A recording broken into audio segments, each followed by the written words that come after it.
Okay. அஸ்ஸலாமு அலைக்கும் வரஹ்மத்துல்லாஹி வரகாத்துஹு. வணக்கம். Good evening. என்ன வாய்ஸ் எல்லாம் கிளியரா இருக்குதான்னு பாருங்க. வணக்கம் சார். டீச்சர் கேக்குது. டீச்சர் ஸ்க்ரீன் எல்லாம் ஒழுங்கா காணுதே? டீச்சர் எனக்கு கிளியரா இருக்கு. ஓகே.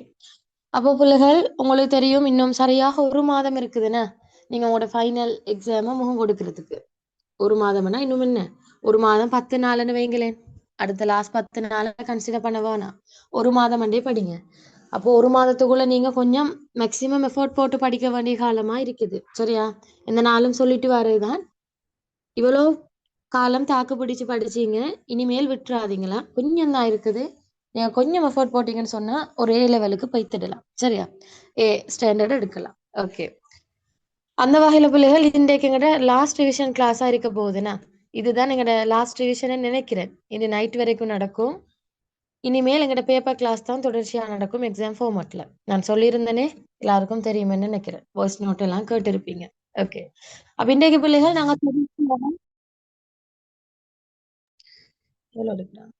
இன்றைக்கு பிள்ளைகள் நாங்க தொடர்ச்சியாக பார்த்துட்டு போவோம். உங்களுக்கு முடிக்க வேண்டிய சில பாதிகள் இருக்குது. அது இல்லாம ஏற்கனவே படிச்சு தந்த தியரி உங்களுக்கு இந்த முறை வரக்கூடிய எதிர்பார்ப்பு இருக்குது. அதனால அதை கொஞ்சம் கூடுதலாக நாம பார்ப்போம். அப்போ உங்களுக்கு கொஞ்சம் கிளியர் ஆகிடும். அந்த வகையில பிள்ளைகள் நாங்க இன்னும் முதலாவதாக பார்க்கிறோம் விளையாடு ஆயமோடு என்ற செய்யுள். சரி, நான் யாராச்சும் ஒருத்தர் சொல்லுங்க பார்ப்போம். இது லாஸ்டாக ஒரு தரம் எக்ஸாம்ல வந்தது, ஃபைனல் எக்ஸாம்ல கேட்டு வந்தாங்க. எந்த இயர்ல வந்துச்சு? எத்தனையாம் ஆண்டு? 2019. Very good, very good. 2019ஆம் ஆண்டு A லெவல்ல கேட்டாங்க இந்த விளையாடு ஆயமோடு என்ற கேள்வி. அப்ப பாருங்க, 2019ல கேட்டதுக்கு பிறகு அதுக்கு அடுத்ததாக வந்துச்சா கிட்டத்துல? கிட்டத்துல இல்ல. ஆ, அப்ப இந்த விளையாடு ஆயமோடு லாஸ்டாக வந்தது பிள்ளைகள் 2019 2019ல வந்திருக்குது. இப்ப நீங்க எக்ஸாம் எழுத போறது 2026ல என்ன? அப்போ இந்த விளையாடு ஆயமோடு செய்யுளையும் போடுவதற்கான வாய்ப்பு கொஞ்சம் கூடுதலா இருக்குது.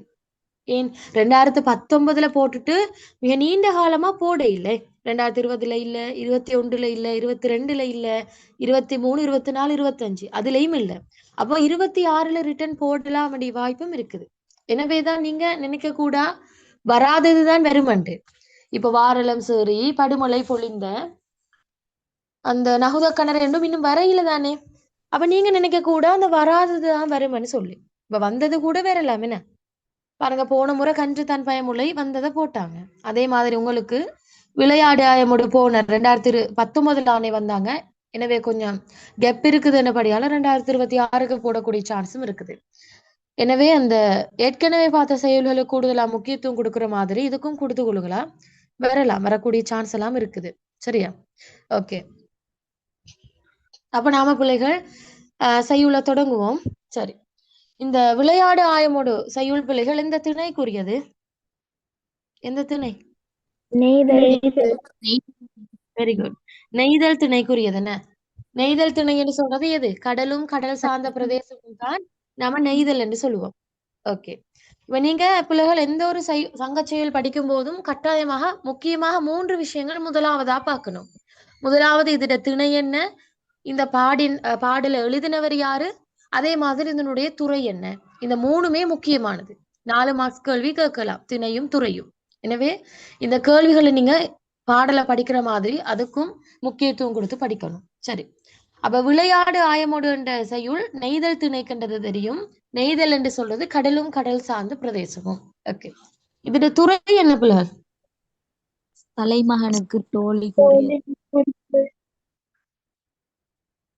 பகட்குறி வந்த தலைமகனை தோழி வரைவு கடாவியது. அது என்ன துறை? ஓகே, துறையை நான் விளங்கப்படுத்துறேன். அதுக்கு முதல் எனக்கு சொல்லுங்க, இதுல ஒழுக்கம் என்ன வரும்? நெய்தல் திணைக்குரிய ஒழுக்கம் இரங்கல். கொஞ்சம் ஸ்பீட் ரிவிஷன் செஞ்சுட்டு போம், பின்னால நிறைய பகுதிகள் இருக்குது பார்க்க. சரி, எனக்கு யாராச்சும் ஒருத்தர் சொல்லுங்க பார்ப்போம், இரங்கல் ஒழுக்கம் என்ன? எப்படி இந்த நெய்தல் திணைக்கு இரங்கல் ஒழுக்கம் தீர்மானமாகியது தெரியுமா? கடலுக்கு வந்து சென்ற தலைவன் வந்து கடல்ல இருந்து திரும்பி வர்ற வரைக்கும் தலைவி வந்து அவரை நினைச்சு வருத்தப்பட்டு கொண்டிருக்கிறதா? Very good. அதுதான் இரங்கல் ஒழுக்கம். அதாவது பிள்ளைகள், இரங்கல் என்று சொல்வது மனது இறங்குறது. என்ன நான் சொல்லுவேன், எங்கட மனம் இறங்குறது, கவலை அடைகிறது. அதாவது உங்களுக்கு தெரியும், இந்த நெய்தல் நிலம் வந்து சொல்றது பிள்ளைகள் கடல். அப்ப அந்த நெய்தல் நிலத்துல இருக்கக்கூடிய ஒவ்வொரு தலைவன்மார்களும் என்ன செய்வாங்கண்டா, கடல் தொழிலை தான் செய்வாங்க.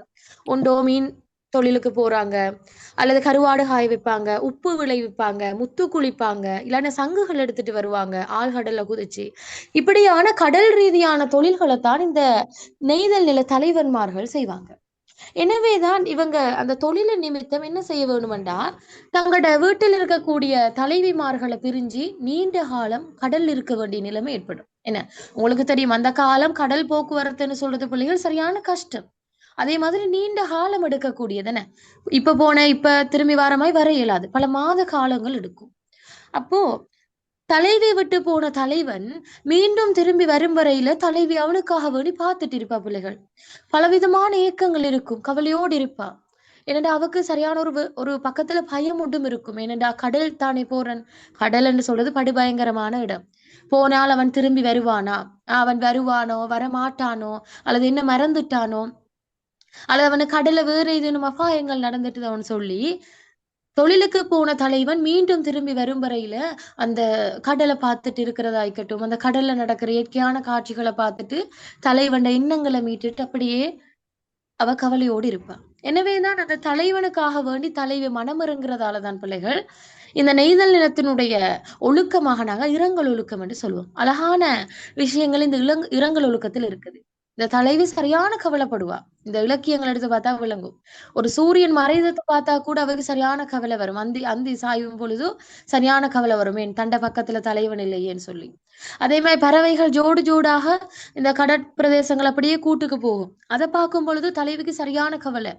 பறவைகளும் கூட ஜோடியா இருக்குது, எந்த தலைவன் மட்டுமே இன்னும் வர இல்லைன்னு சொல்லி சரியான கவலை. இப்படி அந்த கடல் சார்ந்த பிரதேசத்துல நடக்கக்கூடிய இயற்கையான அம்சங்களா இருக்கட்டும், தலைவன் எண்ணம், சொல்லுங்களேன். இது எல்லாமே வந்து தலைவனுக்கு கவலையை கொடுக்குது. என்னது இப்பா மேடம் அந்த கொஞ்சம் திரும்ப சொல்லுங்களேன். ரெக்கார்டிங் பார்க்கலாம் பிள்ளை, நான் ரெக்கார்டிங் போட்டிக்கிறேன் சரியா? சரி மேடம். ஓகே, அதை மட்டும் பார்த்துக்கொள்ளுங்களா, ஏன்னா நம்ம ஸ்பீட் ரிவிஷன் செஞ்சுட்டு போறதால டைம் காணா. எனவே இப்படிதான் பிள்ளைகள் நெய்தல் நிலத்தினுடைய இரங்கல் ஒழுக்கம் வந்து தீர்மானம் ஆகியது சரியா? ஓகே, அப்ப அதே மாதிரி நெய்தல் திணைக்குரிய இரங்கல் ஒழுக்கத்தை அடிப்படையாக கொண்டு பாடப்பட்ட ஒரு பாடலாகத்தான் உங்களுக்கு இருக்கிற இந்த விளையாடு ஆயமோடு என்ற பாடலும் காணப்படுது. ஆனா இந்த பாடல் நாங்க பாக்குறதுக்கு முதல் இந்த பாடல் என்ன சொல்லப்பட்டிருக்குது, இதுல என்ன சம்பவம் நடந்திருக்குதுன்றதை நாங்க கொஞ்சம் ஒரு கதை பின்னணி மாதிரி பார்த்துட்டு வருவோம். என்ன நடக்குதுண்டா பிள்ளைகள், இந்த நெய்தல் நிலத்துல ஒரு தலைவன் இருக்கான். யாரு? ஒரு தலைவன் இருக்கான், ஒரு தலைவி அவன்ட காதலியும் இருக்கிறார். சரி, இவன்ட வேலை என்னண்டா பிள்ளைகள், எந்த நாளுமே தலைவிய பார்க்க வார, சந்திக்க வந்தால் தெரியும் தானே, தலைவன் தலைவிமார்கள் அவங்களோட காதல் சல்லாபங்களை அவங்களை மேற்கொண்டு இருப்பாங்க. இப்போ இவன்ட வேலை எப்பயுமே எந்த நாளும் பகல்ல வந்து தலைவியை சந்திக்கிறதும் போறதுமா தான் இருக்குது. அவன் வாரான், தலைவியோட அப்படியே மரநிலைகள் இருந்துட்டு சந்திக்கிறான் போறான், வாரான் சந்திக்கிறான் போறான், இப்படியேதான் ரிப்பீட்டாக நடந்துட்டு இருக்குது. அப்ப இதெல்லாமே பிள்ளைகள் எல்லாரும் பார்த்துட்டு இருப்பாங்களேன்னா, தொடர்ச்சியாக இவன் வாரதும் தலைவியோட காதல் கொள்றதும் இவங்க ரெண்டு பேரும் லவ் பண்ணிட்டு இருக்கும் என்று சொன்னா இளவர்கள் பார்த்துட்டு இருப்பாங்க தானே. அப்போ இத கொஞ்சம் தலைவிக்கு பிடிக்கிற இல்லை. என்ன சொன்னாலும் அவள் ஒரு பெண் தானே. அப்ப என்ன நடக்குதுன்னு சொன்னா, அவள் பாக்குறாள், இப்போ இவன் தொடர்ந்தும் வாரான், இப்படி என்னோட இப்படி பேசிட்டு போறான், பக்கத்து வீட்டாக்கள் எல்லாம் பார்த்துட்டு இருக்கிறாங்க, எல்லாரும் பழிச்சொல் உண்டாகிருமோன்னு சொல்லி ஒரு தலைவிக்கு மனதில் ஒரு பயம்.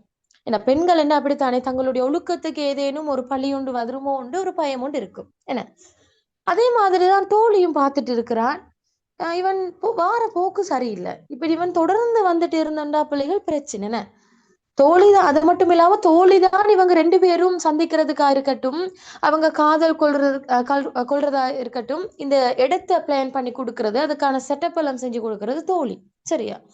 அப்ப தோழிக்கும் ஒரு விதமான பயம் ஒன்று இருக்குது. என்னடா இவன் தொடர்ந்தும் வாரானே, எந்த நாளும் இந்த பகல்ல வந்து இவளை சந்திச்சுட்டு போறது, அயலவர்கள் எல்லாம் என்ன சொல்லுவாங்களோ தெரியலன்னு சொல்லி தலைவியா இருக்கட்டும் தோழியா இருக்கட்டும் இவன் தொடர்ச்சியாக வாரத விரும்புற இல்ல. பயம் ஒன்று இருக்கும் தானே, ஒரு சங்கடம் ஒன்று இருக்கும். என்னதான் காதலனா இருந்தாலும் என்ன ஒரு பயம் ஒன்று இருக்கும். அப்போ தோழி பாக்குற இது சரிவாரில்லை. இவனுக்கு நான் என்ன சரி செய்யணும்? இவன் தொடர்ந்து வாரதை இப்படி நிறுத்திடணும். இப்படி இவன் தொடர்ந்தும் காதல் கொண்டுட்டே இருந்தா சரி வருமா? இவனுக்கு ஓகே, இவன் தலைவிட மேல் உண்மையா காதல் இருக்குது, இவன் தொடர்ந்தும் காதலிக்கணுமா இருந்தா இவனுக்கு திருமணம் முடிக்கலாமே. ஊர் அறிய, ஊர் அவர்களோட முன்னிலையில் இவள் தான் என்னுடைய மனைவின்னு சொல்லி இவளை கரம் பிடிக்கலாம், திருமணம் முடிக்கலாம். திருமணம் முடிஞ்சதுக்கு பிறகு இவன் பகல் அல்ல இரவுல வந்து கதைச்சாலும் பரவாயில்லை. ஏன்?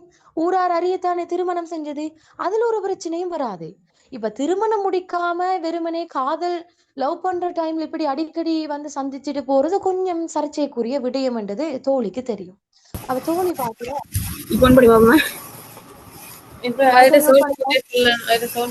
இது என்ன மைக்க மியூட் பண்ணுங்க.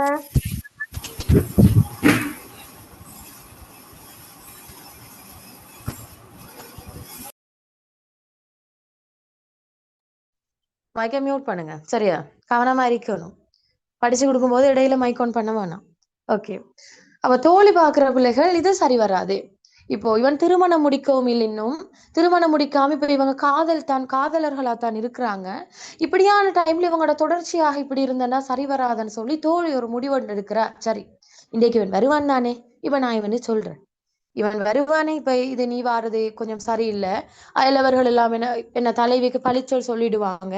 அது மட்டும் இல்லாம எல்லாரோட முன்னுக்கும் நீங்க இப்படி காதல் சல்லாபித்து கொண்டு இருக்கிறது முறையானதில்லை, ஒரு பண்பாடு ஒன்று இல்லை என்று சொல்லி இவ தோழி சொல்றது தயாராகி இருக்கிறா. சரியா? தோழி நினைச்சிட்டு இவன் வருவான் தானே இன்றைக்கும் தலைவியை பார்க்க, இந்த டைம்ல நாம சொல்லுவோம்னு சொல்லி ஒரு முடிவோடு இருக்கிற. அப்ப இருக்கிற டைம்ல பிள்ளைகள் தலைவனும் வாரான், ஆசையோடு வாரான் பிள்ளைகள். அவனுக்கு தெரியுமா தோழி இப்படி பெரிய ஒரு ஆப்பொண்ணு வைக்கும் என்று? சரியான ஆசையோடு வாரான். சரி, நேத்து சந்திச்சுட்டு போன மாதிரி இன்றைக்கும் நல்ல தலைவியோட பேசிட்டு போகலாம்னு சொல்லி தலைவன் சரியான சந்தோஷத்தோட வாரான். இப்ப தலைவன் சந்தோஷத்தோட வாரத்தை தோழியும் பாக்குறான்.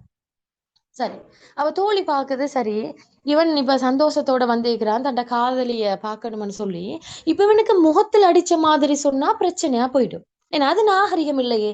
என்ன செஞ்சாலும் தண்ட தலைவி உயிருக்குயிரா நேசிக்கிற காதலன் தானே.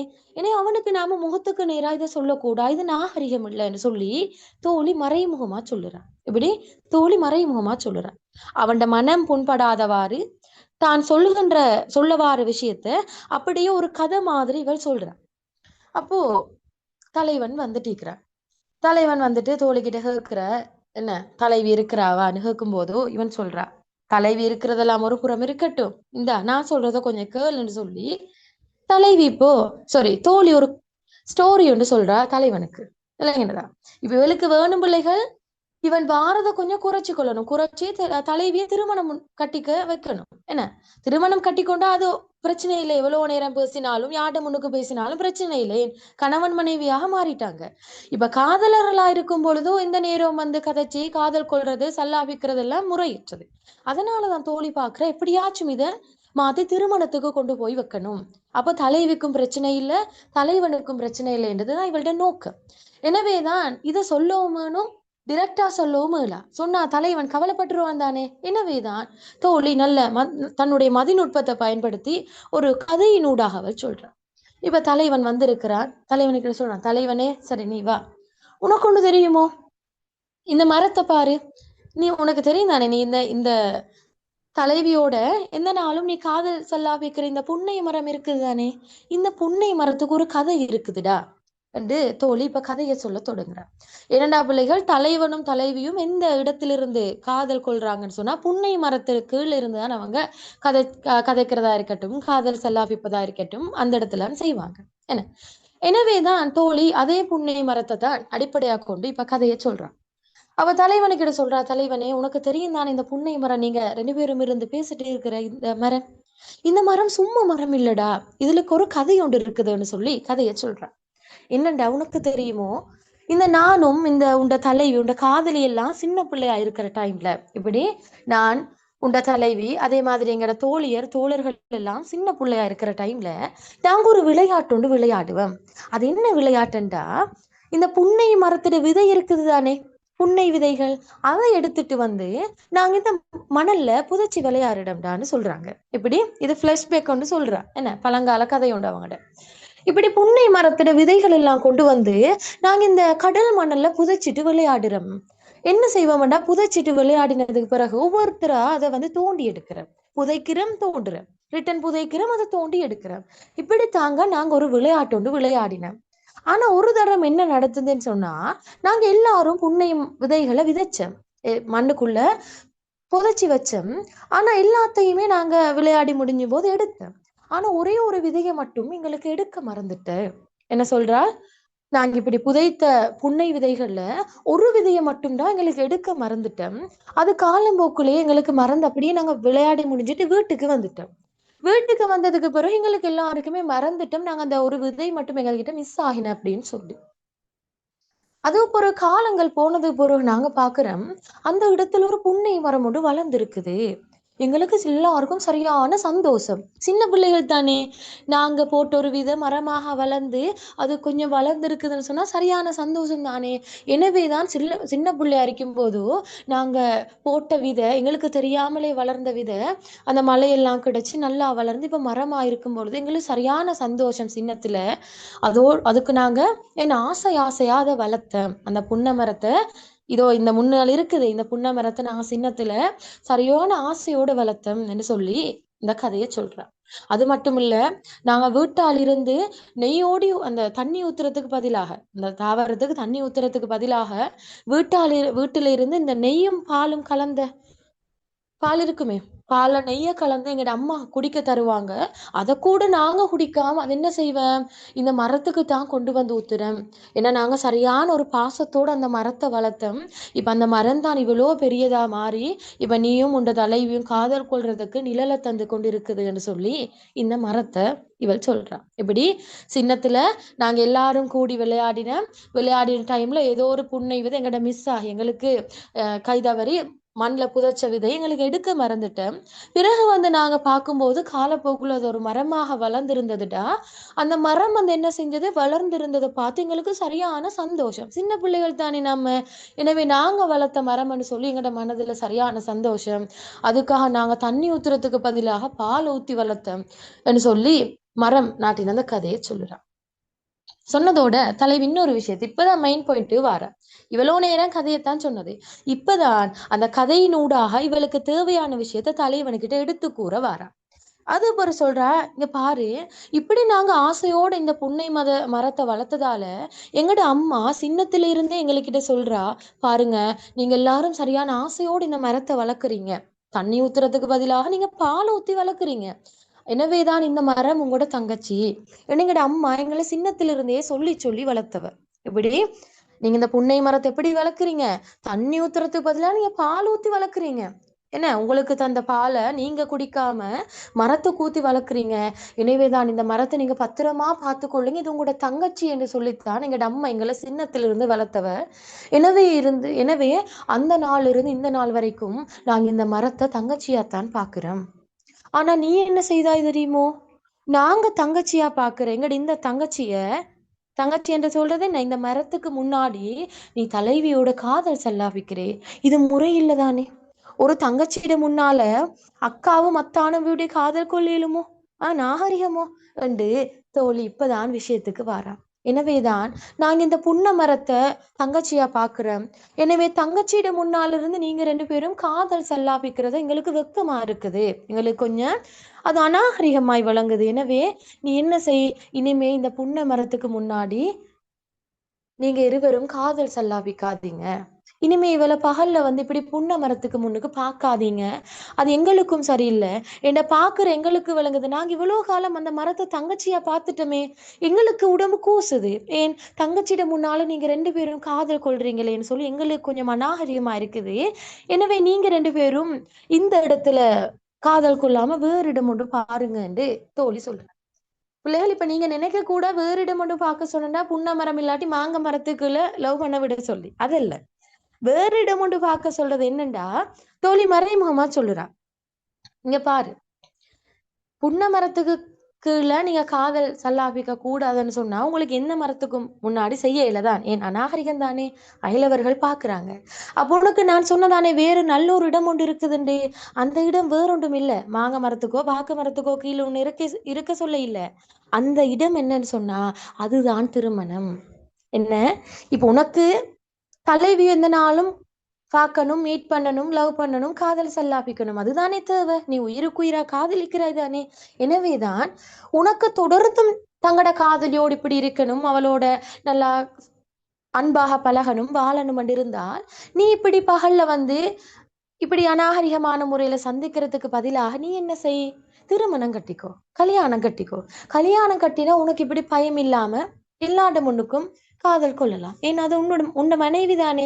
ஊரார் அறிய நீ கரம் பிடிச்சிக்கிறாய், அவள்கிட்ட கையை பிடிச்சி திருமணம் முடிச்சிக்கிறாய். எனவேதான் இதையும் விட சிறப்பான ஒரு இடம் இருக்குது, அதுதான்டா திருமணம், நீ அதை திருமணத்தை முடிச்சுக்கோன்னு சொல்லி தலைவனுக்கு திருமணத்தை வலியுறுத்தக்கூடிய ஒரு பாடலாகத்தான் இந்த விளையாடு ஆயமுடன் பாடல் காணப்படுது. சரியா?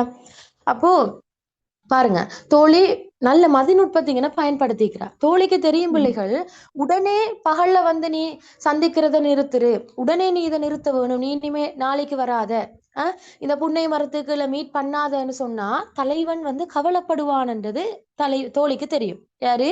தோழிக்கு தெரியும். எனவேதான் தலைவன் கவலைப்படக்கூடாது என்ற காரணத்தினால தோழி சொல்றா, இப்ப நீ கவலைப்படாத, உனக்கு இப்படி சந்திக்கலாம், இப்படி புன்னை மரத்துக்குள்ள நாங்க தங்காச்சியா பாக்குறோம்ன்றதால இங்க மீட் பண்ணலான்னு சொல்லி நீ கவலைப்படாத. இதையும் விட சிறந்த ஆப்ஷன் ஒன்று இருக்குது. எது? திருமணம். உனக்கு வேண்டிய நேரத்துல வேண்டிய இடத்துல அவளோட காதல் கொள்ளலாம், கணவன் மனைவியாக மாறிட்டீங்கன்னு சொன்னா. எனவேதான் இதையும் விட நல்ல ஒரு சொல்யூஷன் ஒன்று இருக்குது, அதுதான் திருமணம். எனவே நீ அவளை விரைவாக திருமணம் செஞ்சிக்கோன்னு சொல்லி வலியுறுத்துற ஒரு பாடல் தான் இது. சரியா? இப்ப கதையிட பின்னணியை நான் சொல்லிக்கிறேன், இது விளங்கினதான்னு பாருங்க. ஆம் டீச்சர். ஓ டீச்சர் விளங்கிச்சு. என்ன கிளியரா இல்லைன்னு சரியா டவுட் இருக்குதா? டீச்சர் பொதுவாக நல்லா விளங்கிடுச்சு டீச்சர். ஓ டீச்சர் கிளியரா விளங்கின. என்ன கவின்? நல்லா விளங்கிடுச்சு. நல்லா விளங்கிட்டு. அடுத்த பிள்ளைகள் டீச்சர் பொதுவாக வந்து மதிநுட்பம் என்னது? மதிநுட்பம் சொல்றது தோழிக்கு அறிவு. சாரி, அவள் வந்து அந்த எப்படி தன்னை மூளை பயன்படுத்தி இடத்துக்கு ஏத்த மாதிரி சொல்ல வாராளன்றத மதிநுட்பம். மதி என்பது அறிவு. சரியா? அப்ஷானுக்கு விளங்கினதா? ஓ மிஸ். அடுத்த போல.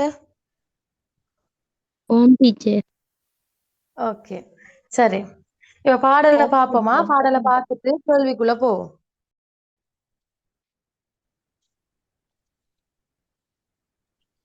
டவுட் இருந்தனா கேளுங்க, இல்லைன்னா பாடல பொருளை பார்த்துட்டு போவோம்.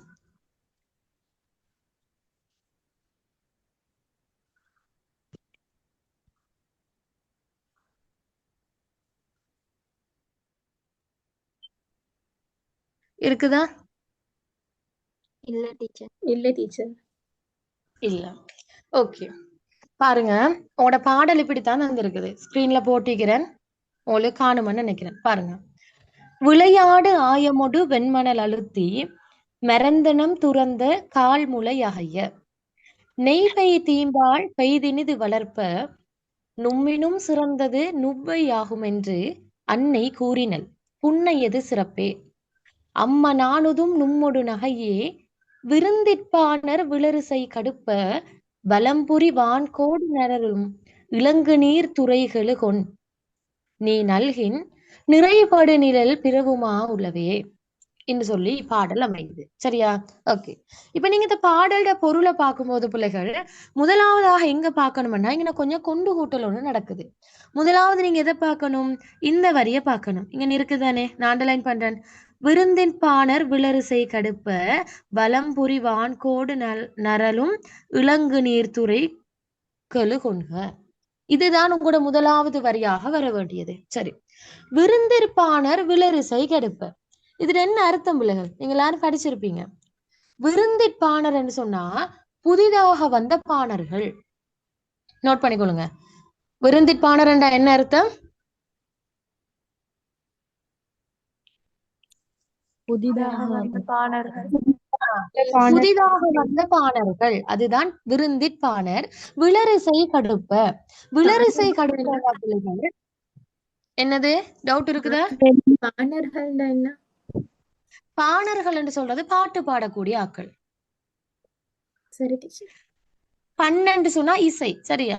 அவ பண்ணிசைப்பவர்களை நாங்க பாணர்கள் என்று சொல்லுவோம். எனவேதான் இசையோடு சம்பந்தப்பட்ட பாட்டு பாடக்கூடிய ஆக்களை நாங்க பாணர்கள் என்று சொல்லுவோம். எனவேதான் விருந்திற்பாணர் விளரிசை கடுப்ப. புதிதாக வந்த பாணர்கள் பாடுகின்ற மெல்லிய இசை பாட்டு போல. விளரிசை கடுப்பன்ற என்ன அர்த்தம்? மெல்லிய இசை பாட்டு போல. வலம்புரி வான்கோடு நரலும். வலம்புரி வான்கோடு நரலும் என்ன அர்த்தம்டா பிள்ளைகள்? வலம்புரி என்று சொல்றது வெண்ணிறமான வலம்புரி சங்கு, சரியா? சங்குகளே ஒரு நல்ல உயர்தரமான சங்கு வலம்புரி சங்கா சொல்லுவோம். எனவேதான் அந்த வெண்ணிறமான வலம்புரி சங்கு ஓசை எழுப்புகின்ற விளங்கிய நீர்த்துறையை உடைய நெய்தல் நில தலைவனே. அப்ப இத பொருளை முழுமையா பார்க்கணுமா? புதிதாக வந்த பாணர்கள் பாடுகின்ற மெல்லிய இசைப்பாட்டு போல வெண்ணிறமான வலம்புரி சங்குகள் ஓசை எழுப்புகின்ற நீர்த்துறைகளையுடைய நெய்தல் நில தலைவனே. அப்ப பாருங்க, தோழி தலைவன் வந்த உடனே அவனுக்கு திட்டினானா? இனிமே நீ வராத, உன்னால் எங்களுக்கு பழி சொல்ல உண்டாகிறது, தங்கச்சிடு முன்னால நீ லவ் பண்ணி திரிறாய், வெக்கமா இல்லையான்னு சொல்லி ஏசினான? திட்டினானா? இல்ல டீச்சர். பாருங்க, அப்ப அவள் என்ன செய்றா? நாகரிகமான முறையில தலைவன் முதலாவதாக விழிக்கிறா. பாருங்க, விருந்திற்பாணர் விளரிசை கடுப்ப. புதிதாக வந்த பாணர்கள் பாடுகின்ற மெல்லிய இசை பாட்டு போல வலம்புரி வான்கோடு நரலும். வெண்ணிறமான வலம்புரி சங்குகள் ஓசை எழுப்புகின்ற இளங்கு நீர் துறைகளு கொண்க. விளங்குகின்ற நீர்த்துறைகளையுடைய நெய்தல் நில தலைவனே என்று சொல்லி தலைவனை விழிக்கிறார், சரியா? இப்ப முதலாவதிலிருந்து பாருங்க. விளையாடு ஆயமுடு வெண்மணல் அழுத்தி. விளையாடு ஆயமுடு ஒண்டா பிள்ளைகள். ஆயம் என்று சொல்றது தோழியர் கூட்டம், சரியா? அப்ப ஆயமுடு விளையாடுன்னு பாருங்க. எப்படி பார்க்கணும்? ஆயமுடு விளையாடு, அதாவது நாங்க தோழியர் கூட்டத்தோடு விளையாடின சந்தர்ப்பத்துல வெண்மணல் அழுத்தி, இந்த கடற்கரையோரத்தில் இருக்குதே வெண்மணல், அந்த வெண்மணல்ல நாங்க என்ன செஞ்சோம்? புன்னையினுடைய விதைகளை புதைச்சு விளையாடினோம். பாருங்க, அழுத்தி என்ன அர்த்தம்? புதைத்து. புதைத்து. மறந்தனம் துறந்த என்றா அர்த்தம் என்னண்டா, நாங்க அப்படி புதைச்சு விளையாடும் பொழுதோ அதிலிருந்து ஒரு புன்னை விதையை வெளிக்கெடுக்கிறது எங்களுக்கு மறந்துட்டோம். மறந்தனம் துறந்த என்ன அர்த்தம்? நாங்க அதை மறந்து விட்டோம். மணலிலே புதைத்து விட்டு பின் அதனை மறந்து விட்டோம். கால்முளை அகைய. கால்முளை என்று சொல்றது பிள்ளைகள் புன்னை விதை. அகைய என்று சொன்னா வேரூன்றி முளைக்க. அப்படி நாங்க ஒரு தரம் விளையாடின டைம்ல அந்த வெண்ணிறமான மணல்ல புதைச்சி விளையாடின டைம்ல ஒரே ஒரு புன்னை விதை என்றா எடுக்க மறந்துட்டோம். அதனால என்ன நடந்துச்சு? காலப்போக்கில் அந்த புன்னை விதைகள் வேரூன்றி முளைவிட தொடங்கியது, வேரூன்றி வளர தொடங்கிட்டு. அப்ப கால் முளையாக என்றால் புன்னை விதைகள் வேறு முளைத்து என்ன வளர தொடங்கியது. எனவேதான் அது மரமாகினதுக்கு பிறகு நாங்க என்ன செஞ்சோம்? நெய் பெய் தீம்பால் பெய்தினிது வளர்ப்ப. நாங்க என்ன செஞ்சோம்? சரியான ஆசை எங்களுக்கு, நாங்க போட்டு ஒரு விதையா இப்படி மரமாக இருக்குதுன்னு சொல்லி சின்ன பிள்ளையா இருக்கிறவங்களுக்கு சரியான ஆசை. எனவே நாங்க என்ன செஞ்சோம்? நெய்யோடு கூடிய அந்த இனிய பாலை, நெய் பெய் தீம்பால் என்ன அர்த்தம்? நெய்யோடு கூடிய அந்த இனிய பாலை நாங்க பெய்தினிது வளர்ப்போம். நாங்கள் அதை ஊத்தி அதுக்கு வளர்த்தோம். ஆசையோட நெய்யோடு கூடிய பாலை தண்ணிக்கு பதிலாக நாங்க ஊத்தி வளர்த்தோம். எனவேதான் எங்கட அம்மா அதுக்கு சொன்னவ பாருங்க, நும்மினும் சிறந்தது நுவ்வையாகும் என்று அன்னை கூறினள். எனவே இப்படியாக சின்ன புள்ளை வைக்கிற நாங்க சரியான ஆசையோடு வளர்த்தோம் தானே அந்த மரத்தை. எனவே இதை கண்ட எங்கட அம்மா என்ன தெரியுமா சொன்னவ? நும்மினும் சிறந்தது நுவ்வையாகும் என்று. அதுல அர்த்தம் என்ன பிள்ளைகள்?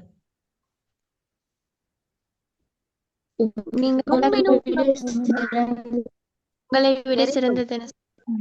Very good. சரி, மைக்க மியூட் பண்ணுங்க. நும்மினும் சிறந்தது, உங்களையும் விட சிறந்தது நுவ்வையாகும் என்று உங்களுடைய தங்கை.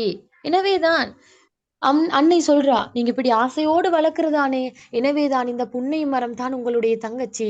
இந்த தங்கச்சியாகிய புன்னை மரம் உங்களை விட சிறந்தது. எனவே அதை பத்திரமா பார்த்து கொள்ளுங்கன்னு யாரு சொன்ன? அன்னை சொல்லி வளர்த்திருக்கிறார். எனவேதான் அன்னை சொல்றது பாருங்க, நும்மினும் சிறந்தது நுவ்வை ஆகும் என்று அன்னை கூறினாள். எங்கட அம்மா அப்படித்தான் சொன்னவ. புன்னை எது சிறப்பே, புன்னையினுடைய சிறப்பை எங்கட அம்மா இப்படித்தான் சொன்னது. புன்னை மரங்க உங்களோட தங்கச்சி மாதிரி, எனவே அது இப்ப உங்களையும் விட சிறந்தது. எனவே நீங்க அதை பத்திரமா பார்த்து கொள்ளணும் என்று சொல்லி அம்மா கூறினதா. அம்மா நானுதும் நும்மொடு நகையே, அதுல அர்த்தம் என்ன பிள்ளைகள்? அம்மா நானுதும் நும்மொடு நகையேண்ட. ஓகே, அம்மா நானுதும். எனவேதான் அப்படிப்பட்ட அந்த புன்னை மரத்துக்கு முன்னாலதானேடா நீ காதல் கொள்கிறாய். எனவே அது எங்களுக்கு வெக்கமா இருக்கிறது. நாங்கள் நாணுகின்றோம் என்றா என்ன? வெக்கப்படுகிறோம். நும்மொடு நகை. Very good.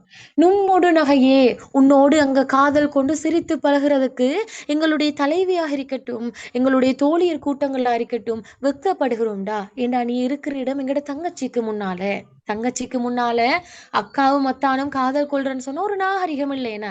எனவேதான் நாங்க தங்கச்சியாக பாக்குற அந்த புன்னையிடம் முன்னால நீ காதல் கொள்கிறாய். எனவே அதுக்கு நாங்க வெக்கப்படுகிறோம். உன்னோட சிரித்து பழகுவதற்கு எங்களுடைய தலைவியா இருக்கட்டும், அவளும் வெக்கப்படுகிறாள் என்று சொல்றான். எனவேதான் தொடர்ந்து பாருங்க, பின்னால் இருக்குது நீ நல்கின் என்றா சரி, தொடர்ந்து உனக்கு தலைவிய பார்க்க வேணும், அவளோட காதல் கொள்ள வேணும் என்று நீ விரும்பினால். நல்கின் என்ற என்ன அர்த்தம் பிள்ளைகள்? என்ன அர்த்தம்? நீ விரும்பினா என்ன செய்? நிறைபடு நிழல் பிறவுமா உளவே. நீ அவளை அணைவதற்கு நிறைவான நிழல் இல்லையாதலில் நீ பகலிலே வராது அவளை வரைந்து கொள்வாயாக. பாருங்க, நிறைபடு நிழல் பிறவுமார் உளவே. அதாவது நீ பாசப்படுறாய் தானே தலைவியோட இப்படி பார்க்கணும் பழகணும்னு சொல்லி. ஆனா இந்த புன்னை மரத்துக்கு முன்னாடி மட்டும் உனக்கு செய்யல. ஏன்? அது தங்கச்சி தானே. எனவேதான் நீ தொடர்ந்து இவளோட காதல் கொண்டு இவளோட பழக விரும்பினன்னு சொன்னா என்ன செய்யணும்? திருமணத்தை தவிர வேறு சிறப்பான ஒரு இடம் இல்ல. திருமணத்தை தவிர வேற ஒரு சிறப்பான வழி இல்ல. எனவேதான் நீ திருமணம் செஞ்சுக்கோ. திருமணம் செஞ்சால் நீ விரும்பின மாதிரி தலைவியோட வாழலாம் என்றத தோழி எடுத்துரைக்கிறார். எனவேதான் தலைவனுக்கு திருமணத்தை வலியுறுத்துகின்ற ஒரு பாடலாக இது அமைது. இது விளங்கினதா?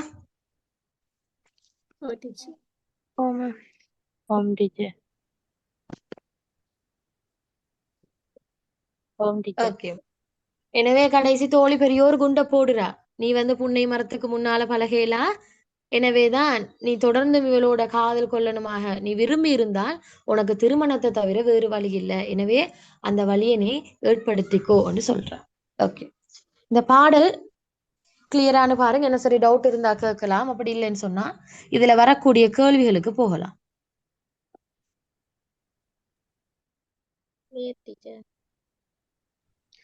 ஓகே ஓகே சரி, அப்ப இதுல வரக்கூடிய கேள்விகளையும் நாம பார்த்துட்டு போவோம். உங்களுடைய மாடல் பேப்பர் 1லயும் இதைத்தான் போட இருக்கிறேன், சரியா? ஓகே, அப்ப இதுல கேட்கலாம் பிள்ளைகள் 4 மார்க்ஸுக்கு மேற்படி செயலின் திணையையும் துறையையும் விளக்குகன்னு சொல்லி. அப்ப திணை உங்களுக்கு தெரியும் என்ன? நெய்தல் திணை. அப்ப நீங்க போடணும் நெய்தல் என்று போட்டு டேஷ், கடலும் கடல் சார்ந்த பிரதேசமும்.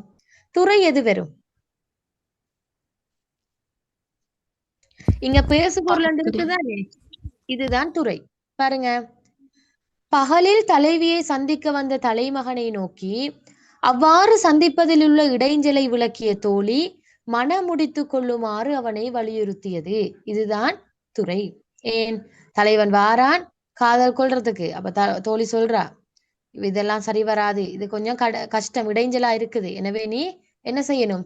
தோழிய, என்னுடைய தோழி, அதாவது அவனுக்கு தலைவி என்ன, விரைவாக மனமுடித்து கொள்ளணும் என்று சொல்றா. இதுதான் அதனுடைய துறையாக வருது. துறை கிளியரானு பாருங்க. பகற்குறி தோழி வரவு கூறுதல் அப்படின்னு சொன்னா துறை பிழையா டீச்சர்? இல்ல, சரி. பகற்குறி வந்த தலைமகனை தோழி வரைவு கடாவியதுன்னு சொல்லணும். சொல்லி போட்டுட்டு அதுக்கு விளக்கத்தையும் கொடுக்கணும். எப்படி விளக்கம் கொடுக்கலாம்? இத கொடுக்கணும். பாருங்க, பகலில் தலைவியை சந்திக்க வந்த தலைமகனை நோக்கி, இதுதான் பகற்குறி வந்த தலைவன். விளங்கினதா? நோக்கி அவ்வாறு சந்திப்பதில் உள்ள இடைஞ்சலை விளக்கிய தோழி மனமுடித்துக் கொள்ளுமாறு அவனை வலியுறுத்தியது. விளங்கினதா? அதோட விளக்கம் இதுதான். கிளியரா? அப்ப விளக்கத்தோட டீச்சர் எழுதணும் டீச்சர். ஓ, துறையை நீங்க அப்படியே ஒரு லைன்ல எழுதாம 4 மார்க்ஸ் தானே கேட்பாங்க, திணையையும் துறையையும் சேர்த்து. அப்ப திணைக்கு 2 மார்க்ஸ், துறைக்கு 2 மார்க்ஸ். அப்ப நீங்க ஒரு வரியில துறையை சொல்லி முடிக்காம அந்த துறையை நீங்க கொஞ்சம் விளக்கி வைக்கணும். விளங்கினதா? டீச்சர் ಟೀಚರ್ ತುರೆ ಎಂಗಡ ಮொழி நடையில இல்லைன்னா பரவாயில்லை. உங்களோட மொழி நடையில எழுதுனா பரவாயில்ல, அதுல பிரச்சனை இல்லை. டீச்சர் திணைன்னு இருக்கிற எப்படி டீச்சர் ஆக்குறது? திணை உதாரணமா பாருங்க, இதனுடைய திணை என்ன? நெய்தல் திணை. நீங்க சொல்லணும் கடலும் கடல் சார்ந்த பிரதேசமான நெய்தல் திணை. அவ்வளோ டீச்சர். அவ்வளவுதான். அவ்வளவுதான். ஓ, திணைக்கு 2 மார்க்ஸ், துறைக்கு 2 மார்க்ஸ். அப்ப திணை என்றா என்னன்னு டீட்டெயில்டா கொடுக்கணும், துறை என்றா என்னன்னு நீங்க விளக்கி எழுதணும். சரியா? ஓகே. அப்ப திணையும் துறையும் என்று கேட்டு 4 மார்க்ஸுக்கு ஒரு கேள்வி கேட்டு வரலாம். சரியா? அந்த கேள்வி கிளியரானு பாருங்க. ஓ டீச்சர். ஓ மிஸ். கிளியர். டீச்சர். ஓகே, அடுத்த கேள்வி போவோம்.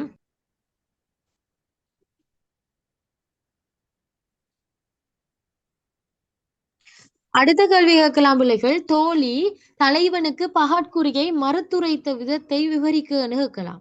எப்படி இந்த தோழி பகட்குறியில சந்திக்க வாரத அவள் மறுக்கிறாள், மறுத்துரைக்கிறாள்ன்றத கேள்வியா கேட்கலாம்.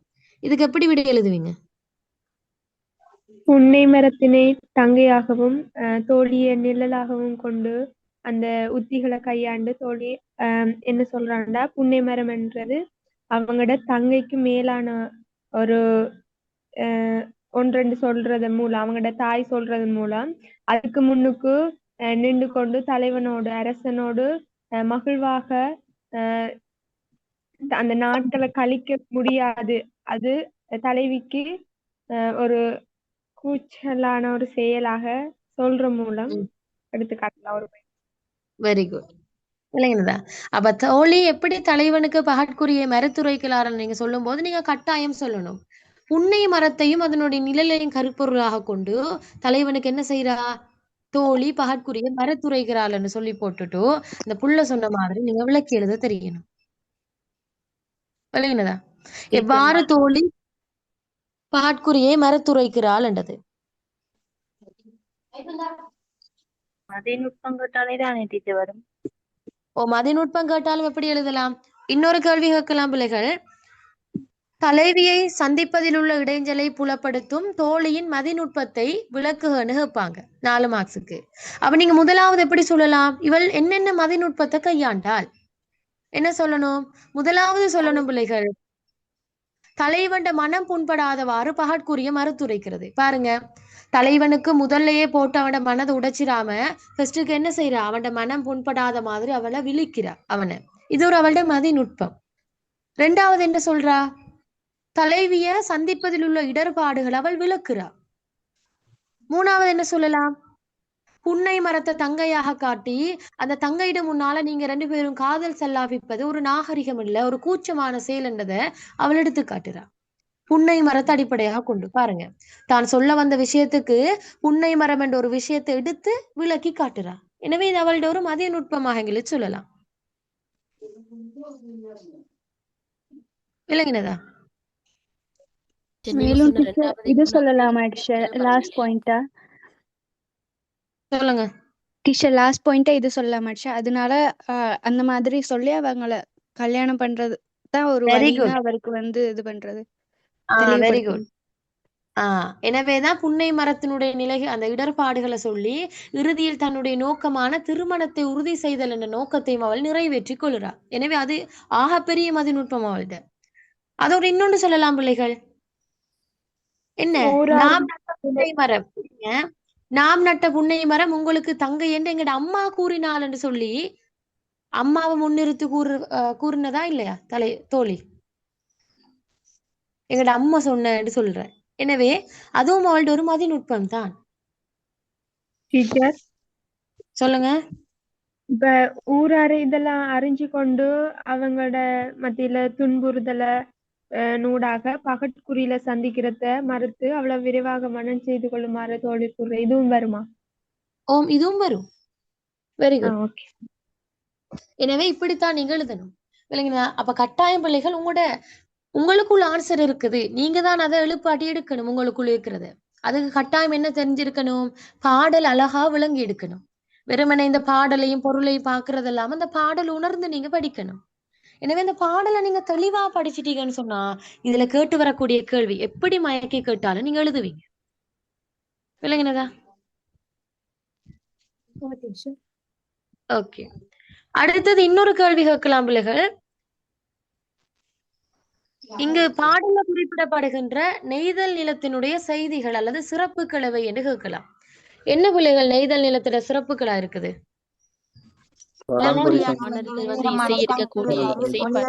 நீர்த்துறையுடையது. Very good. புன்னை மர விதைகள் முளைத்து அந்த மரமாக வளர்ந்து நிற்கக்கூடிய ஒரு துறையாக காணப்படுகிறது. Very good. புன்னை மரங்கள் வளர்ந்து செழிந்திருக்கக்கூடிய ஒரு நிலமாக இருக்குது.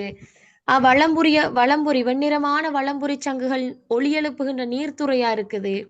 என்ன இதெல்லாம் நெய்தல் நிலத்தினுடைய சிறப்புகளாக வரும். அது விளங்கினதா?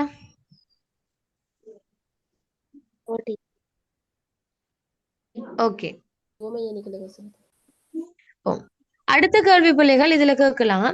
இங்கு மேற்படி செய்யுளில் கையாளப்பட்ட ஊமை அணியினை எடுத்து காட்டுகன்னு ஒரு கேள்வி கேட்கலாம். சரி, முதலாவது பாருங்க, இங்க எங்க ஊமை அணி இருக்குது? வலம்புரி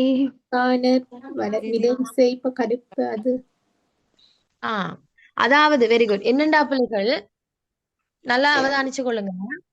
புதிதாக வந்த பாணர்கள் பாடுகின்ற இசைப்பாட்டு போலதானாம் எது இருக்குது?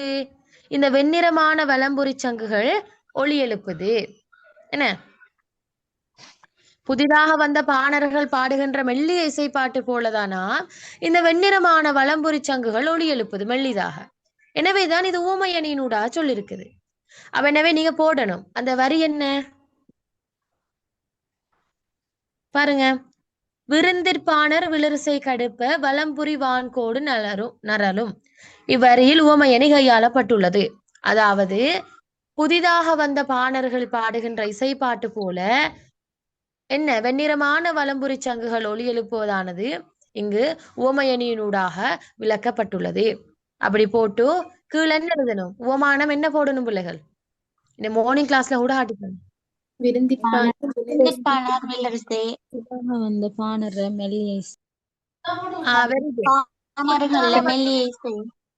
Very good. புதிதாக வந்த பாணர்கள் பாடுகின்ற மெல்லிய இசை. உவமயம் என்ன வரும்?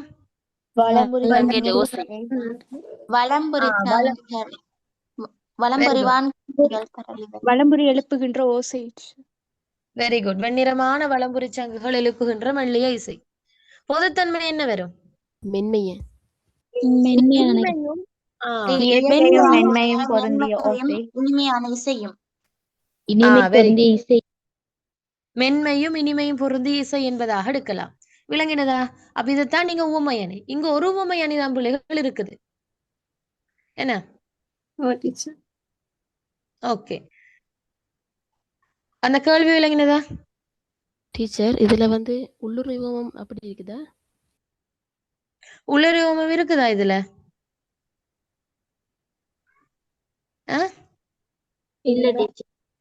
இதுல உள்ளுரிவமும் இல்ல.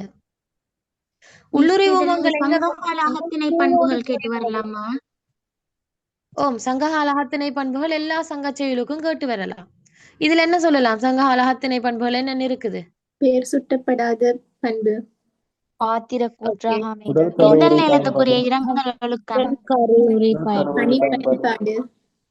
Very good. திருமணம் செய்து கொள்ளும் தோழி கூற்றாக பெயர் சுட்டாமல் அமைந்தது. அடுத்தது இந்த புள்ளையோடு கேட்டதானே இங்க அந்த குறிப்பால் உணர்த்தப்படுகின்ற விடயங்கள் இருக்குதாண்டு. இங்க பாருங்க, நிறைபடு நிழல் பிறவுமா உளவே. அதாவது இதை தவிர வேறொரு சிறந்த இடம் ஒன்றும் இல்லை என்று சொல்லறதுக்கான காரணம் என்னண்டா, இதுல குறிப்பால் உணர்த்தப்படுகின்ற ஒரு விடயம் இருக்குது பிள்ளைகள். இது திருமணத்தை விரைவாக திருமணம் செய்து கொள்ள வலியுறுத்தப்படுகின்றது. அப்ப அத கொஞ்சம் நோட் பண்ணணும் பாருங்க. நிறைபடு நிழல் பிறவுமா உளவேன அந்த குறிப்பு பொருளை சொல்லியிருக்கிறதுக்கான நோக்கம் என்னண்டா, பகல் குறி வாரதை விட்டு திருமணத்தை நீ உறுதி செய், விரைவுல திருமணத்தை நீ மேற்கொள்ளு என்றதைத்தான் குறிப்பால் உணர்த்துற விளங்கினதா? டீச்சர் அது எனவே இறைச்சி பொருளா? குறிப்பு பொருள் உணர்த்த வந்தேன்னு சொன்னா அது எழுதலாம். ஓகே, வேற என்ன அகத்திணை பண்புகள் சொல்லலாம்? கலவியல் சார்ந்து பாடப்பட்டுள்ளது. முதல் கருவுரி பொருட்கள் பயன்படுத்தப்படும். Very good. அப்ப ஒன்று சொல்லலாம் பிள்ளைகள், முதலாவது இந்த பாடல் நெய்தல் நிலத்துக்குரிய இரங்கல் ஒழுக்கத்தை வலியுறுத்துகின்றது. மேலும் இங்க முதல் கருவுரி பயன்பாடுகள் கையாளப்பட்டிருக்குது. இது ஒரு பாத்திர கூற்றாக காணப்படுதுன. அதே மாதிரி ஒரு துறை ஒரு செய்யுள்ள அமைஞ்சிருக்குது. வேற இயற்கையான உவமைகள் கையாளப்பட்டிருக்கிறது. வேற என்ன சொல்லலாம்? எளிய சிறிய காதலில் சொற்கள். வெளிப்படுத்தக்கூடிய அகவல்பா கையாளப்படும். Very good. இப்படியான அகத்திணை பண்புகளை உங்களுக்கு சொல்லலாம். விளங்கினதா? அப்ப இதுல இருந்து வரக்கூடிய கேள்விகள் திணை துறை கேட்கலாம் பிள்ளைகள், அணிகள் கேட்கலாம். அதே மாதிரி பகற்குறியை தோழி மறுத்துரைக்கின்ற விதம் கேட்கலாம், அவள் எப்படி மறுத்துரைக்கிறாள் என்றதை கேட்கலாம். அதே மாதிரி திருமணத்தை உறுதி செய்வதற்காக வேண்டி அவள் கையாடுகின்ற மதிநுட்பங்கள் என்னன்னு கேட்கலாம். இப்படி பலதரப்பட்ட கேள்விகள் இதுல கேட்கலாம். விளங்கினதா?